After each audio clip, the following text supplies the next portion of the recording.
Boa noite, gente. Paz seja convosco. Ora comigo um pouquinho. Senhor Jesus, eu vou ministrar a Tua palavra agora e eu quero pedir ao Senhor que o Teu Espírito, que já tem nos abençoado tanto aqui, com a ministração do pastor Ivaldo no louvor, na ministração da oferta, nas orações, no nosso compartilhar dos nossos dons espirituais, mas eu te peço que agora a Tua palavra, ela possa ser uma palavra viva em meu coração, em nosso coração. Eu oro e te agradeço pelos nossos irmãos que aqui estão, pelos nossos irmãos que estão em seus lares, nos assistindo agora, que o Teu Espírito Santo possa nos alcançar de uma maneira especial. É a minha oração, em nome de Jesus. Amém e amém. Hoje eu quero compartilhar com vocês uma palavra que é uma interrogação para mim e para você. Quais são as razões e quais são os motivos da tua devoção para com Deus? Quais são as razões e quais são os motivos da nossa devoção para com Deus? E eu não sei se em algum dado momento da tua peregrinação espiritual, você parou para fazer esse balanço. Você parou para pensar sobre isso. Eu não sei quanto tempo você tem no Evangelho, quanto tempo você tem de conversão com Jesus, encontrar-se com Jesus, como a gente cantava, foi bom, mudou a nossa vida, mas eu não sei se em algum dado momento da tua história de conversão, você parou para fazer essa autoanálise. Como é que anda a minha vida de devoção para com Deus? Como é que ela está? Como é que está funcionando a minha relação com Deus? E eu me lembro que no ano passado, quando nós investimos os nossos domingos, e foram 37 domingos falando a respeito de comunhão, eu me lembro que uma das minhas falas, eu fiz uma afirmação. Eu disse que nós fazemos muitas coisas com regularidade na vida. Muitas coisas. E isso acontece não só na questão aqui, igreja, mas na nossa vida. Mas eu disse que por nós fazermos essas muitas coisas com regularidade, o que acontece é que às vezes essas muitas coisas que nós fazemos com regularidade, nós fazemos estas muitas coisas no tal famoso piloto automático. A gente vai fazendo. A gente tem que fazer? Vamos fazer. Tem que se reunir? Tem que reunir. Tem que vir para a igreja? Vamos vir para a igreja. Vem para o culto de oração? Vem para o culto de oração. Quinta, vem sábado, escola bíblica. Só que às vezes a gente começa a fazer sem pensar o que de fato nós estamos fazendo. A gente faz no piloto automático. E por incrível que pareça, isso acontece nas questões espirituais também. Nas questões espirituais. Naquelas questões que têm relação direta, absolutamente direta com o meu viver com Cristo, a minha história de vida com Jesus. Porque assim, eu não sei você, mas eu acredito que a minha história de vida com Jesus não se resume num momento em que eu estou aqui apenas, numa reunião. A minha história, ela é muito mais profunda. Existe uma história na vida da gente com Deus. E ela é uma história que ela é uma história minha e Deus, é só minha e de Deus. Essa história é minha e de Deus, ela é nossa. E é justamente sobre isso que eu gostaria de falar aqui. A gente de terça-feira a gente fala de modo mais rápido pelo tempo, mas que eu gostaria de falar com vocês sobre isso, refletir sobre isso. Quais são as razões da nossa devoção para com Deus? Quais são as razões? Quais são os motivos que nos levam e que nos encaminham a essa devoção? Eu me pergunto sempre. E outra pergunta, quais são os elementos que nos inspiram, que nos incentivam e que nos apoiam a essa caminhada de devoção com Deus?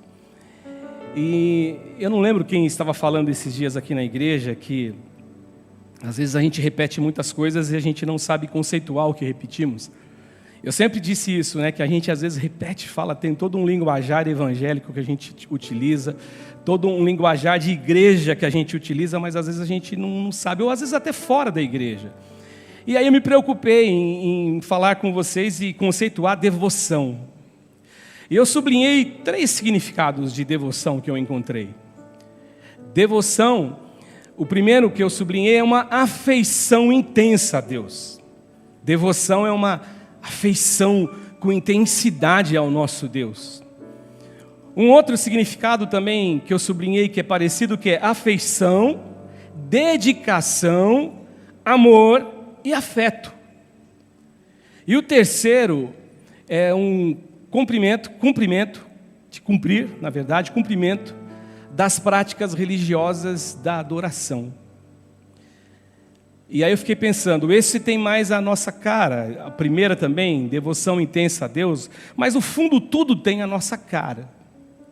O que deve me motivar, o que deve nos motivar a buscar a Deus, e esse exemplo que o pastor deu da borboleta tem muito a ver com isso, o que deve me motivar, o que deve me inspirar a buscar a Deus, sabe o que é?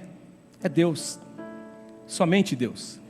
Nada mais além do que Deus. Só Deus pode me inspirar a buscá-lo. E aí eu fiquei pensando e conversando com Deus em oração, eu fiquei pensando o seguinte, que se a nossa vida, se a minha vida, ela não ir se transformando numa vida de devoção a Deus, e além de uma vida de devoção a Deus, a minha vida ela não for ganhando uma forma, ela não for sendo transformada num culto vivo a Deus, eu corro o risco de errar o caminho. A gente corre o risco de errar o caminho.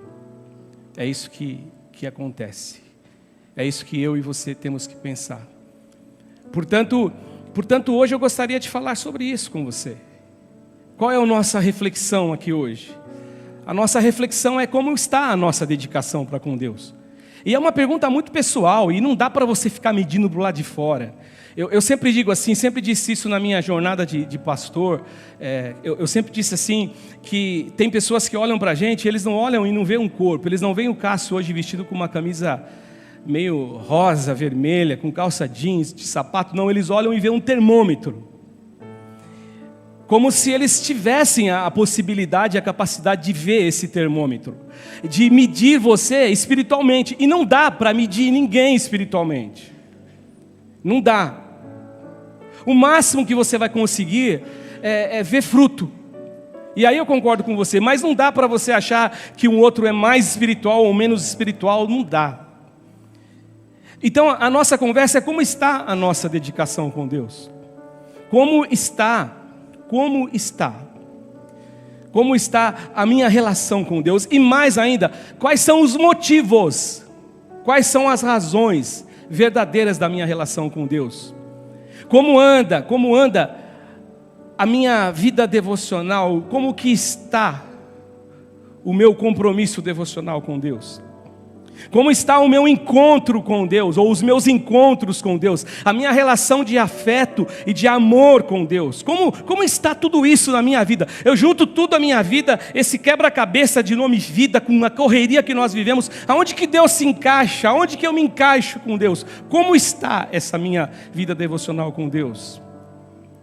Ela continua tendo o sentido e a razão que sempre teve. E quando eu penso sentido aqui, eu penso exatamente na forma mais simples e mais pura possível. Eu penso naquela seguinte condição, sentido, de nós buscarmos a Deus pelo que Deus é para nós. Não pelo que Deus me dá. Eu busco a Deus porque Deus é Deus, Ele é tudo na minha vida. Eu preciso de Deus, eu não consigo viver sem Deus. A minha existência não tem razão de ser sem Deus. Como o pastor Ivaldo dizia no domingo, ele se programou, não dá para desviar, não tem como. Eu não vivo sem Deus, para onde eu irei? Se só o Senhor tem palavra de vida eterna.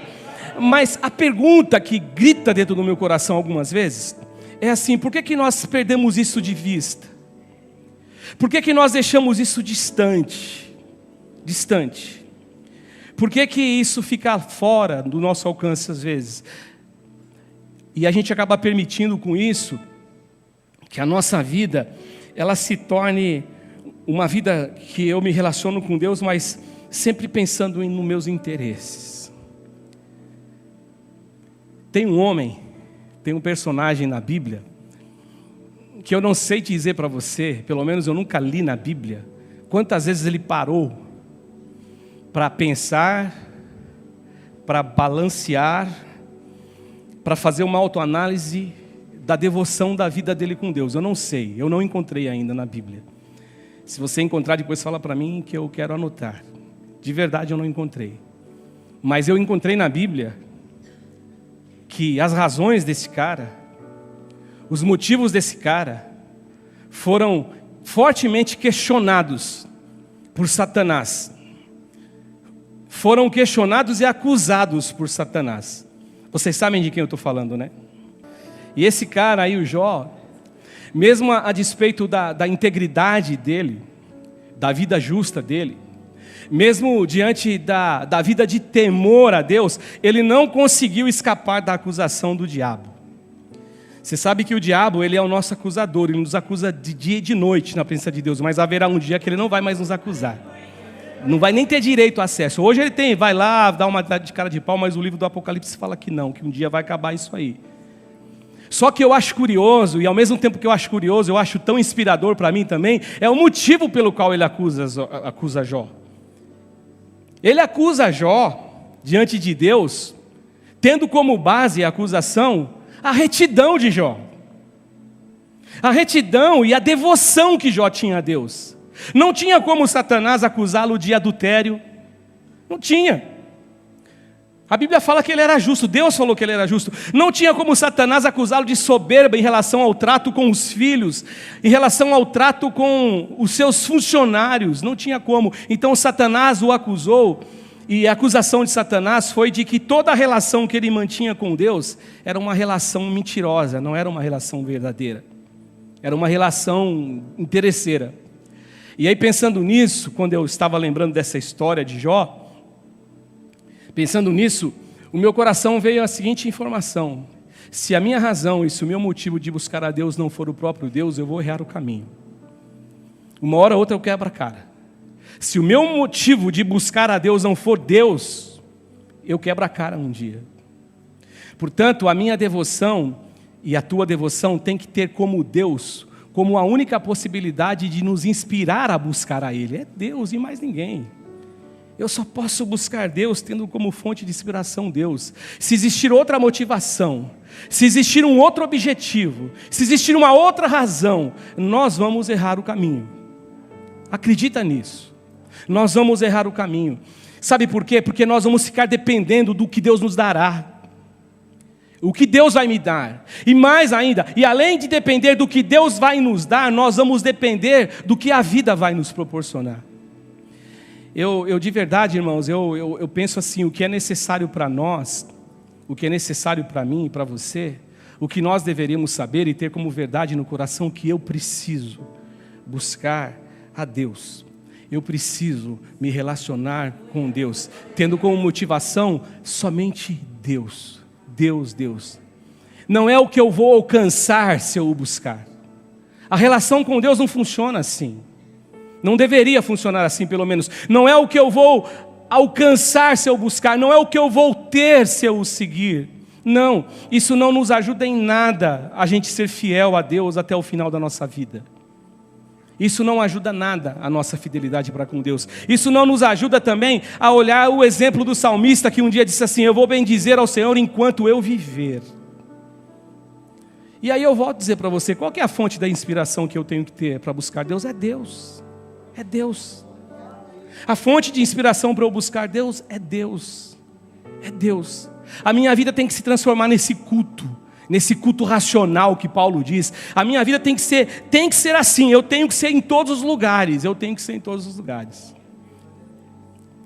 Esses dias eu estava num lugar, e aqui eu vou ficar jogando confete em mim mesmo, mas assim, foi bom que aconteceu isso comigo.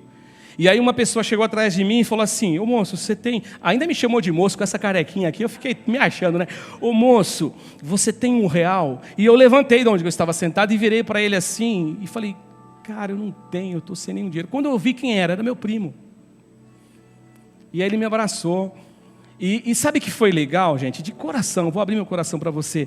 Na segunda-feira, eu estava orando, na semana passada, com uma saudade desses meus primos. Eu disse, como que eles estão? Eu nunca mais os vi. Eu frequentava a casa deles, será que eles estão bem? E eu senti que foi um presente de Deus para mim encontrar com o meu primo. E aí ele disse assim para mim, rapaz, Cássio, deixa eu te falar uma coisa. Quando eu perguntei do dinheiro, você levantou, eu tomei até um susto. Mas você me olhou com um semblante tão bom. E eu falei, louvado seja Deus, porque eu não sou bom, mas a bondade de Deus me seguirá. Foi o que o pastor pregou aqui. A bondade de Deus vai me perseguir. Então, a minha vida tem que ser uma vida de devoção a Deus. Antes de acontecerem as calamidades na vida de Jó, antes da vida de Jó virar de cabeça para baixo, antes da vida de Jó se transformar em um caos, existia o que lá nos céus? Um diálogo. Uma conversa entre Deus e Satanás. O tema da conversa, o tema do diálogo era, sabe quem era? Embora Jó não soubesse, era ele mesmo. A conversa girava em torno dele, embora ele não soubesse. A conversa era a respeito da vida que ele tinha, a forma dele se posicionar na vida, dele ser na vida, ele ser Jó na vida. Era a respeito da forma que ele tinha de viver em Deus com santidade, com integridade e com justiça. Era a respeito do modo que Jó tratavam aqueles que trabalhavam com ele. E era a respeito também da devoção que Jó tinha com Deus. Outra coisa, era sobre uma relação amorosa, de uma relação de grande amor que ele tinha com os filhos, e ao mesmo tempo não só uma relação de amor, mas uma relação de grande preocupação, porque a Bíblia fala que ele orava, ele ia diante de Deus, ele oferecia sacrifícios a Deus, embora pudesse acontecer, ele diria, vai que os meus filhos pecaram. Ele tinha uma preocupação com os filhos. A conversa girava em torno da bênção que Deus tinha dado a Jó, ou as bênçãos. Ocorre que Jó não sabia de nada disso. Jó não sabia o teor da conversa, não sabia nem que tinha conversa. Aliás, ele não sabia nem que existia essa conversa. E a conversa começou, sabe como? Começou um dia que os filhos de Deus foram se apresentar até Deus. E que nem diz os pastores, o tinhoso, ele foi também lá e chegou lá. E aí Deus falou para ele assim, por onde você andou, cara? Por onde você anda? Aí eu estava dando um rolezinho aí pela terra. E aí Deus faz uma descrição ou uma narrativa linda e apaixonante sobre Jó. Você viu o meu servo Jó? E aí Deus faz aquela narrativa linda e apaixonante. E aí aqui em Jó, está escrito assim, ó, certo dia, os anjos vieram apresentar-se ao Senhor, e Satanás veio com eles. E o Senhor disse a Satanás, de onde você veio? Satanás respondeu ao Senhor, de perambular pela terra e andar por ela. Disse então o Senhor a Satanás, reparou em meu servo Jó? Não há ninguém na terra como ele, irrepreensível, íntegro, homem que teme a Deus e evita o mal. Será que Jó, olha o que Satanás diz, será que Jó não tem razões para temer a Deus? Respondeu Satanás. Acaso não puseste uma cerca em volta dele, da família dele e de tudo que ele possui? Tu mesmo tens abençoado tudo o que ele faz, de modo que os seus rebanhos estão espalhados por toda a terra. Mas estende a tua mão e fere tudo o que ele tem. E com certeza, ele vai amaldiçoar você, que nem diz nessa tradução que eu estou, na tua face. Ele vai te blasfemar na tua cara, como diz algumas traduções. O problema é o seguinte, se nós temos de um lado um Deus babão, com todo respeito a Deus, e você está entendendo o que eu estou dizendo? Um Deus que age como um pai babão, um vovô babão, que ele chega e vê o neto, o filho, e tem um orgulho de contar tudo o que o netinho, o que o filho faz. Mas por outro lado tem o Satanás, que age como aquele amigo da onça, que carrega no coração dele inveja, ódio, e ele tenta com todas as forças desconstruir com os argumentos dele tudo o que você diz a respeito do seu filho. E no nosso exemplo aqui, Jó. Deus falando do filho Jó. Sabe o que aconteceu? Aqui o texto narra, né? Satanás disse assim para ele: olha, a relação que ele tem com você não é sincera. A relação que ele tem com você é uma relação que não é legal. A relação que ele tem com você é uma relação pautada em interesses. Você dá tudo para ele. Eu também conseguiria isso. É mais ou menos isso que ele vai dizer. Você dá saúde para ele, riqueza para ele, recursos para ele. Você dá tudo para ele. A Laurie Short disse que Deus tinha duas opções diante desse processo, diante dessa acusação de Satanás. A primeira opção, Deus poderia deixar em aberto a acusação que Satanás levantou a respeito da relação que Jó mantinha com Deus. Deixar Satanás falando. Deixa ele falando. Deixar em aberto. A segunda opção que Deus tinha, aceitar o desafio. Só que Deus corria um risco. O risco que Deus corria quando ele aceitasse o desafio era de que Jó agisse exatamente do jeito que Satanás estava dizendo que ele agiria. E aqui no verso 12, ele fala assim: o Senhor disse a Satanás: pois bem, tudo o que ele possui está nas suas mãos, apenas não toque nele. Louvado seja Deus. Deus escolheu a segunda opção. E sabe por que Deus escolheu a segunda opção? Porque Deus sabe que nem todos são escravos de sua paixão por servir a Deus apenas pelo que recebem de Deus e não pelo que Deus é. Nem todos são escravos de servir a Deus apenas porque Deus dá alguma coisa a eles, presente a eles. A relação de Jó com Deus, a devoção de Jó com Deus, e a história você vai ver isso no livro de Jó, a relação e a devoção de Jó com Deus tinha como fonte de inspiração somente o próprio Deus. Era quem Deus era para ele. Era quem Deus era para ele. E muito embora, e ainda mesmo assim, com a postura que a mulher de Jó teve, mesmo diante da demonstração, da visão totalmente diferente que a mulher de Jó tinha de Deus, da devoção dela com Deus, a devoção da mulher, se fosse a mulher, Satanás ganharia a aposta. E aqui não tem nada da questão do feminino, tá? Eu estou dizendo da história. Pelo amor de Deus, você da internet, me entenda, pelo amor de Deus. Então, daqui a pouco fala: pastor, 9 dias falou que a mulherada ia fazer coisa e ia ferrar com o mundo. Não é isso que eu estou falando. Eu estou falando que a história, a ação, a atitude dela. Mas mesmo diante daquela atitude dela de ser devota a Deus apenas porque Deus a cercava de saúde, o marido dela de saúde, os filhos com vida. Mas no momento que aconteceu alguma coisa, ela não quis mais manter essa vida com Deus. Jó não.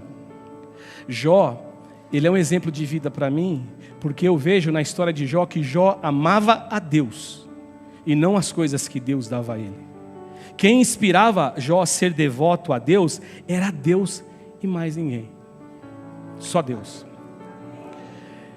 E olha como ele não agiu como a sua mulher. E eu já vou encerrar. Capítulo 1, verso 21. Depois que tantas calamidades aconteceram e todos morreram, os filhos morreram. Quando Jó ele ouve a notícia, ele rasga o manto, rapa a cabeça, ele se prostra com o rosto em terra. E a minha Bíblia diz assim: em adoração. Versículo 20. Em adoração. E aí ele diz no verso 21, que é um texto tão conhecido da gente: saí nu do ventre da minha mãe, e nu partirei. O Senhor o deu, o Senhor o levou, louvado seja o nome do Senhor. Louvado seja o nome do Senhor. Você vai aplaudir? Aplaude. Não é para mim não, é para ele. Foi, não foi, né? Vai, pá. Começou e não foi, completa, porque ele começou a boa obra, é fiel para cumprir até o fim. Bateu palma, bate até o fim agora. Outra coisa aqui para a gente ir encerrando. Quando a mulher fala para ele assim, lá em capítulo 2, no verso de número 9, eu não marquei, mas Acho que dá para achar fácil aí que vocês me falaram, né? Quando uma mulher... Deixa eu ver se eu marquei o texto certo também, né? Eu marquei 2:10 aí? É isso mesmo, 2:9. Então a sua mulher lhe disse: você ainda mantém sua integridade? Amaldiçoa esse Deus aí que você serve e morre. Aí ele respondeu: você fala como uma insensata. Aceitaremos o bem dado por Deus e não o mal? E aí eu gosto de ler isso aqui, ó. Em tudo isso, Jó não pecou com os seus lábios. E eu termino a minha fala dizendo que só foi por isso, apenas por isso, somente por isso, por essa postura de Jó de devoção a Deus, que hoje eu e você nós temos condições de acessar essa história e acessar essas coisas tão lindas e tão abençoadoras de Deus para a gente. O legado que Jó deixa para a gente, que a gente pode servir a Deus, e a minha devoção para com Deus não deve ter como outro objetivo, a não ser adorar a Deus. Somente e tão somente a Deus. Que eu e você, a gente possa ter como alvo no coração para a nossa vida, é que ter essa compreensão, é ter a razão e ter a motivação para nós adorarmos a Deus, cultuarmos a Deus, somente Deus. Porque sem Deus na vida, não tem como devotar vida a Deus. Sem Deus na tua vida, não dá para você ser devotado a Deus. Amém? Que Deus abençoe você. Deus abençoe você que está em casa. O pastor Ivaldo vai cantar, e depois que ele terminar a canção, nós vamos orar.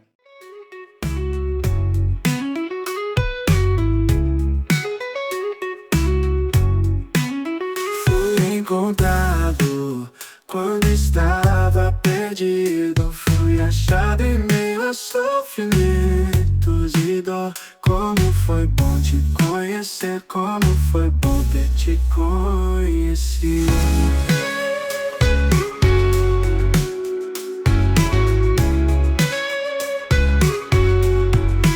Encontrar Deus foi encontrar um tesouro, foi encontrar a maior riqueza, riqueza que não corrompe a alma de ninguém, riqueza que nos torna melhores.